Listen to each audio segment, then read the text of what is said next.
राम राम दोस्तों, आप सबका मेरे चैनल प्रभुभजलों में स्वागत है। इस बार ज्येष्ठ मास का प्रदोष व्रत बेहद खास संयोग में पड़ रहा है। 4 जून दिन मंगलवार को मासिक शिवरात्रि और प्रदोष व्रत दोनों एक साथ पड़ रहे हैं। प्रदोष व्रत मंगलवार के दिन होने की वजह से ये भौम प्रदोष व्रत कहलाएगा। इसके साथ ही इस दिन ज्येष्ठ मास का बड़ा मंगलवार भी है। इसके अलावा इस दिन शोभन योग और सर्वथा सिद्धि योग भी बन रहे हैं। इस दिन बड़ा मंगल होने की वजह से रुद्र अवतार कहे जाने वाले हनुमान जी की पूजा करने से भी भक्तों की हर मनोकामना पूर्ण होगी। आइए इसका शुभ मुहूर्त जानते हैं। मंगल प्रदोष व्रत या भूम प्रदोष तब माना जाता है जब उस महीने के शुक्ल पक्ष या कृष्ण पक्ष का 13वां दिन मंगलवार को पड़ता है। मंगल प्रदोष व्रत को भूम प्रदोष व्रत भी कहा जाता है। इस व्रत को पालन करने से शिव पार्वती व हनुमान जी का आशीर्वाद प्राप्त होता है। ज्येष्ठ मास का पहला प्रदोष व्रत 4 जून को रखा जाएगा। ज्येष्ठ कृष्ण त्रयोदशी तिथि का आरंभ 4 जून को दोपहर 12:18 से रात को 10:01 तक है। प्रदोष व्रत की पूजा प्रदोष काल में की जाती है। इसे प्रदोष व्रत 4 जून को रखा जाएगा। आइए इसकी पूजा विधि जानते हैं। भूम प्रदोष व्रत के दिन सुबह नित्य क्रम से निवृत्त होकर जल्दी स्नान कर ले और इस दिन लाल रंग के वस्त्र पहने। सूर्य देवता को जल देने के बाद हनुमान जी की पूजा करें। हनुमान चालीसा का पाठ करें। मंदिर में जाकर झोला चढ़ाएं। शाम को प्रदोष काल में फिर से स्नान कर शिव जी का अभिषेक करें और विधि विधान से पूजा करें। महादेव को दूध, दही, घी, गंगा जल और शहद से बने पंचामृत से स्नान कराएं। प्रदोष व्रत के दिन बेलपत्र, भांग, धतूरा, अक्षत और फल फूल चढ़ाएं। पूजा के बाद शिव चालीसा का पाठ करें और आरती करके सफेद दूध की बर्फी का भोग लगाएं। मंगलवार को पड़ने वाले प्रदोष व्रत भूम प्रदोष व्रत कहलाता है। इस दिन शिव जी के साथ हनुमान जी की पूजा का भी विशेष महत्व होता है। जो लोग कुंडली में मांगलिक दोष से पीड़ित होते हैं, ये विवाह में रुकावटें आ रही होती हैं, उसके लिए भूम प्रदोष व्रत की पूजा करना बहुत ही लाभदायक होता है। फिर जिन लोगों की कुंडली में मंगल भारी हो, उन्हें भूम प्रदोष के दिन मंगल से जुड़ी लाल वस्तुओं का दान करना चाहिए। इससे मंगल की दशा में राहत मिलती है। भूम प्रदोष के दिन गुड़ का दान करना बेहद लाभकारी होता है। ज्योतिष शास्त्र के अनुसार ये भगवान शिव और हनुमान जी को अति प्रिय है। ऐसे में भूम प्रदोष पर गुड़ का दान अवश्य करें।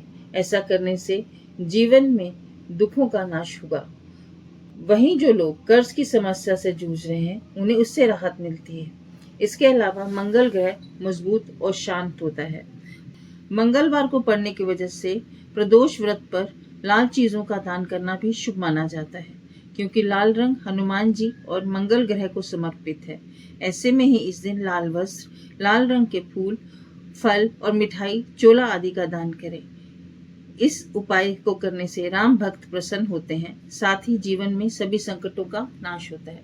दोस्तों, आइए जानते हैं भूम प्रदोष व्रत की कथा।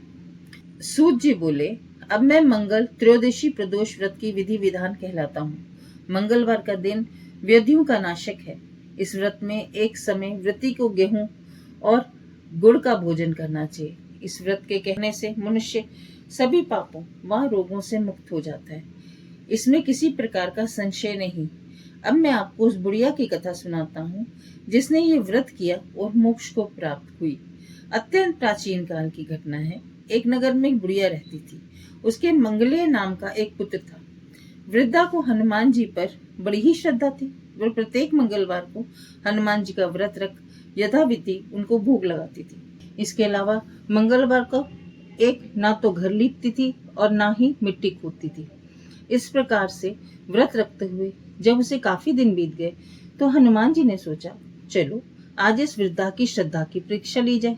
वे साधु का वेश बनाकर उसके द्वार पर जा पहुंचे और पुकारा, है कोई हनुमान का भक्त जो हमारी इच्छा पूरी करे।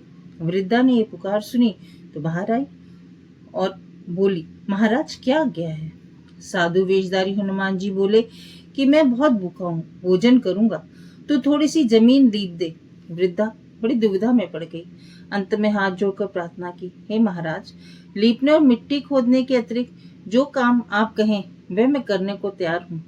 साधु ने 3 बार परीक्षा करने के बाद कहा, तू अपने बेटे को बुला, मैं उसे औंधा लिटाकर उसकी पीठ पर आग जलाकर भोजन बनाऊंगा। वृद्धा ने सुना तो पैरों तले उसकी धरती खिसक गई, मगर वह वचन हार चुकी थी। उसने मंगलिया को पुकारा और साधु महाराज के हवाले कर दिया, मगर साधु महाराज ऐसे ही मानने वाले ना थे। उन्होंने वृद्धा के हाथों से ही मंगलिया को ओढ़ा लिटाकर उसकी पीठ पर आग जलाकर दुखी मन से वृद्धा अपने घर के अंदर जा घुसी। साधु जब भोजन को बुलाकर कहा कि वह मंगलिया को पुकारे ताकि वह आग कर भोग लगा ले, वृद्धा की आंखों में आंसू भर आए और कहने लगी, अब उसका नाम लेकर मेरे हृदय को और ना दुखाओ। लेकिन साधु महाराज ना माने। वृद्धा को भोजन के लिए मंगलिया को पुकारना ही पड़ा। पुकारने की देर थी, मंगलिया बाहर से हंसता हुआ घर में दौड़ा आया। मंगलिया को जीता जागता देख वृद्धा को सुखद आश्चर्य हुआ। वह साधु महाराज के चरणों में गिर पड़ी। साधु महाराज ने उसे अपने असली रूप में दर्शन दिए। हनुमान जी को अपने आंगन में देखकर वृद्धा को लगा जीवन सफल हुआ। दोस्तों, ये थी कथा। बजरंग बली और शिव जी, गौरी माँ आप सब पर अपनी कृपा बनाए रखें। जय श्री राम।